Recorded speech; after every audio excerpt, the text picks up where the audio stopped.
Hey guys, today we have a brand new Minimates review. Today we have the Marvel Minimates Wave 64, Secret Wars, Iron Man 2020, and Raging Ultron. So, time for more new Marvel Comics stuff. I'm always excited when we get new comics stuff, because usually we can get some pretty outlandish things. And Wave 64 dropped the exact same day as Wave 65. So we get Secret Wars and an all-Deadpool wave at the same time. And Secret Wars has been a wave I've been hyped up for quite a while. I would say since they announced the set, I've been freaking out. Because we get one of my biggest wants for a Minimate in a long time. So the first pack we have is Iron Man 2020, aka Otto Stark, and a new Ultron. Woo! So it's been almost a year since Age of Ultron came out, and I feel like the Ultron hype has kind of died out, but I can see why they would throw this in, since people, at least casual people, still know who Ultron is, and they're going to be like, oh hey, Ultron, and Iron Man. Packaging-wise, we've got a very dark maroon color, mix and match parts. Instead of the usual Minimates ensemble, we got Secret Wars Minimates. I believe Secret Wars is just wrapping up now, and we're moving on to the all-new, all-different Marvel Now, or whatever it's called. Iron Man 2020, and Raging Ultron. Iron Man 2020, and Ultron. So, on the back we have the roster. Interchangeable parts. We have Dystopia Hulk, which is just Maestro Hulk. Wastelands Wolverine, which is just Old Man Logan. I already have both of the original figures, so it feels weird getting redos of them. Especially Maestro Hulk, because that was pretty recent, like 2013. Raging Ultron, Iron Man 2020. Howard the Duck. Howard the Duck. We have Howard the Duck. They actually made Howard the Duck. Disco Dazzler? What?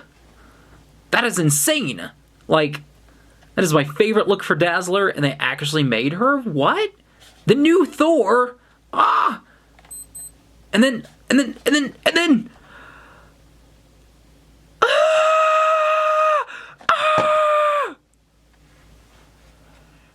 Iron Man 2020. Residents of Technopolis wear armor to survive, but Tony Stark's brother Arno has turned his Iron Man armor into a weapon of pure destruction.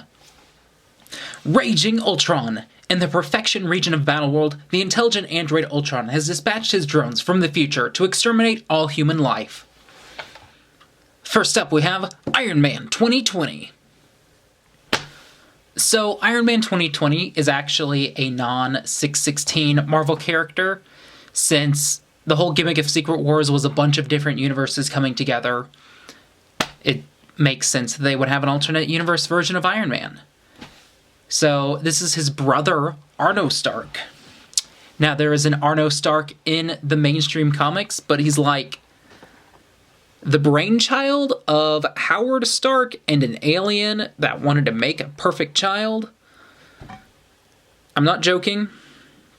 But in the alternate universe where this Iron Man is a thing, it's just his brother. So anyway, it's an interesting design.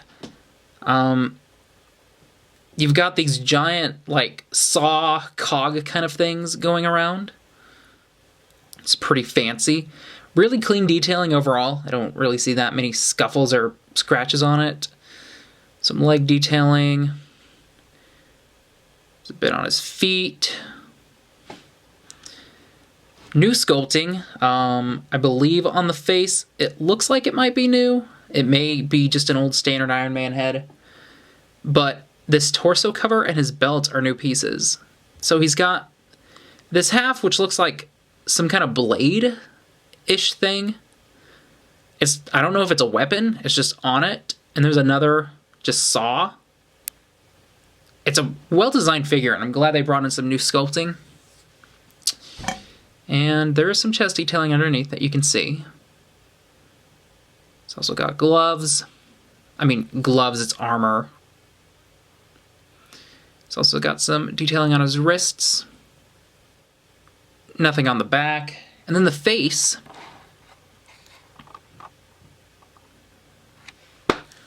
Yeah, it's good. Mine looks to be a little off-centered. Comparing both halves, you can see there's a big chunk of gold, not that much gold. But it's a clean print otherwise. It's not bad at all. Articulation-wise, Iron Man 2020 can do, well, mostly everything. Nothing's really prohibited on this guy. And accessory-wise, we're looking at standard display stand, a flight stand, this time decked out in clear, almost, I want to say, it has a slightly, almost yellowish tint to it, I want to say. You can just throw them on. As well as an alternate hairpiece. So it's a Stark, and this is a pretty wacky head. Hairpiece we've seen before. I think it was actually on, I believe, A-Tony at one point. I know it was on Howard Stark. So, I like the face, though. It reminds me of, like, an old, like, early stereotypical villain, kind of mustached face. And he's angry, so I can dig it. Overall, Iron Man 2020 is a surprisingly decent figure. Next up we have Raging Ultron. Now, I don't know why they call him Raging Ultron. Probably because he makes me rage. So, here we have, yet again, another Ultron. It has been, let's see, Age of Ultron came out in May. So we've had Ultron stuff for quite a while. I mean, we had a ton of different movie versions.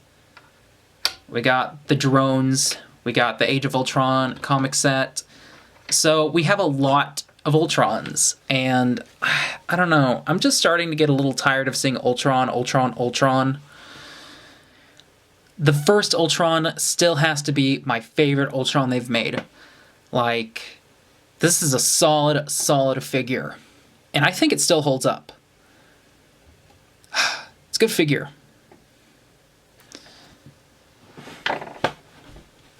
But this Ultron, it's okay. It gets the job done. If you're like a casual fan of Marvel stuff and you're like, oh man, Ultron, he's from that movie with the Avengers, right?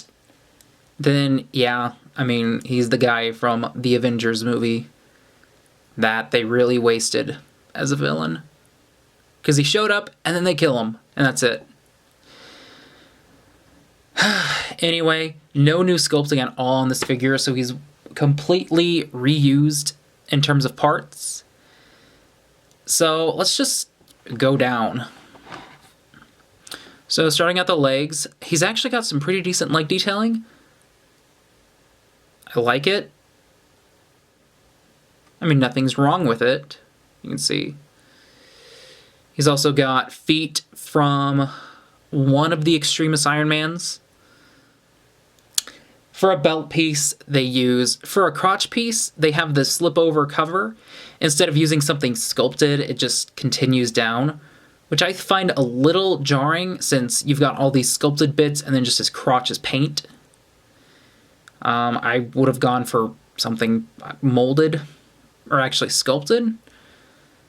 But it's an okay print. He's also got arms from an Iron Man. I know the shoulder piece is from Iron Man 2's armors.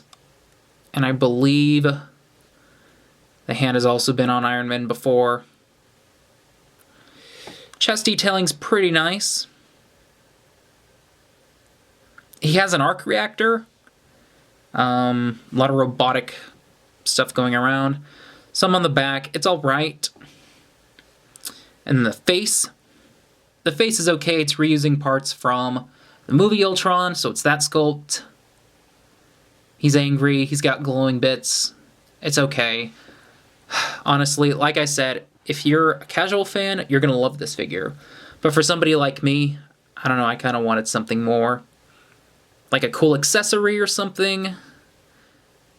Articulation-wise, Ultron can do basically everything. And accessory-wise, this is where things get disappointing. That's it. A display stand. That's it. Overall, Raging Ultron gets the job done. It's just not for me.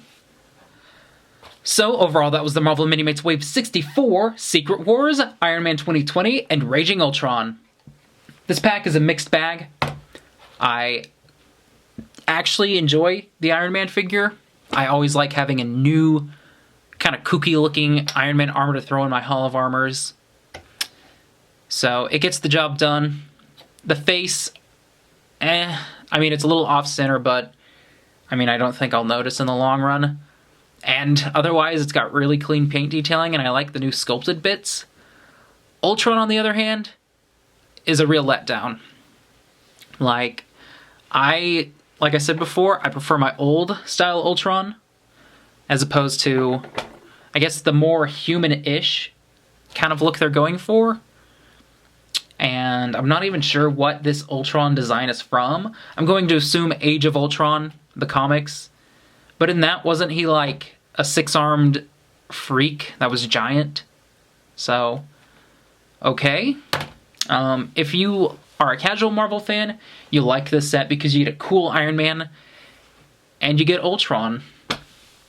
But it's just not for me because I like a little more substance. But that's just what I think. Maybe you guys like it. If you do, let me know what you think. Check me out on social media, and did you like the video? Well then rate, comment, subscribe, and like, and I'll see you later.